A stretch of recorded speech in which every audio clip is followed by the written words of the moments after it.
En compagnie d'une importante délégation, le ministre de l'Énergie et des Mines, Dr Chakib Khlil, a effectué une visite de travail et d'inspection dans la wilaya d'Il-Dizi dimanche 14 juin 2009.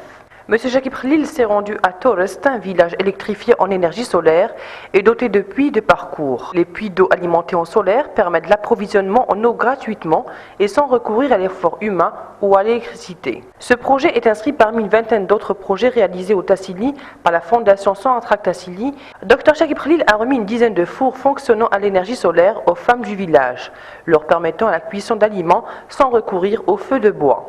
Nous avons le projet Torest que nous avons réalisé grâce à l'énergie solaire. Nous avons ainsi amélioré la vie des habitants du village. Ils utilisent l'énergie solaire pour faire fonctionner le réfrigérateur, le téléviseur et en même temps, nous avons doté les habitants du village de fours solaires. Dans la commune de Bouj el-Haouas, à 140 km du chef-lieu de la daïra de Janet, le ministre de l'Énergie et des Mines a procédé à la pose de la première pierre pour la réalisation d'une station électrique. Ce projet devra alimenter une population de 400 foyers. Dans la commune de Janet, le ministre de l'Énergie et des Mines a posé la première pierre du projet de station de gaz propane pour alimenter les foyers de la ville. Le ministre s'est par ailleurs enquis des travaux de réalisation de la future station GPL, dont le taux d'avancement a atteint les 58%. En parallèle, un réseau de distribution de gaz est en cours de réalisation. Le réseau de distribution, qui s'étend sur 75 006 km, s'inscrit dans le cadre du programme spécial de développement des 10 wilayas du Sud.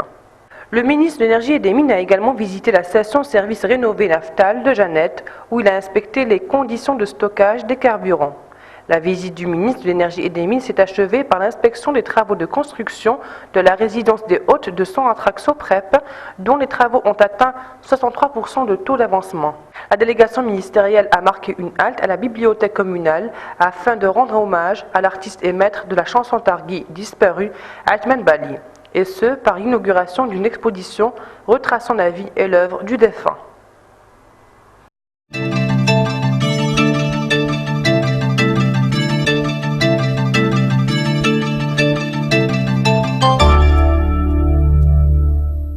قام وزير الطاقة والمناجم الدكتور شاكيب خليل برفقة وفد وزاري هام بزيارة عمل وتفقد إلى ولاية إليزي يوم الأحد 14 جوان 2009.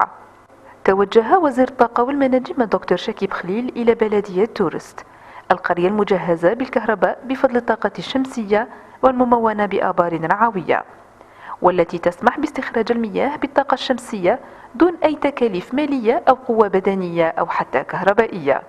يعتبر هذا المشروع من بين 20 مشاريع أخرى أنجزت بالتاسيلي من طرف مؤسسة سوناتراك تاسيلي.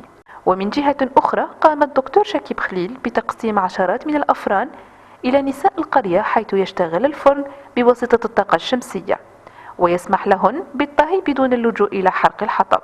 إن المشروع ديال تورسات اللي انجزنا فيه يعني الطاقة الشمسية للمواطنين اللي يسكنوا هناك، وحسنا يعني بيئة الحياة ديالهم، ولا سيما يستعملونها في للضوء وللتلفزيون وللتبريد، وبنفس الوقت أعطينا لهم مطابخ شمسية. ببلدية برج الحواس والواقعة على بعد 140 كيلومتر من دائرة جانت، قام وزير الطاقة والمناجم بوضع حجر الأساس لمشروع إنجاز محطة توليد الطاقة الكهربائية ديازل.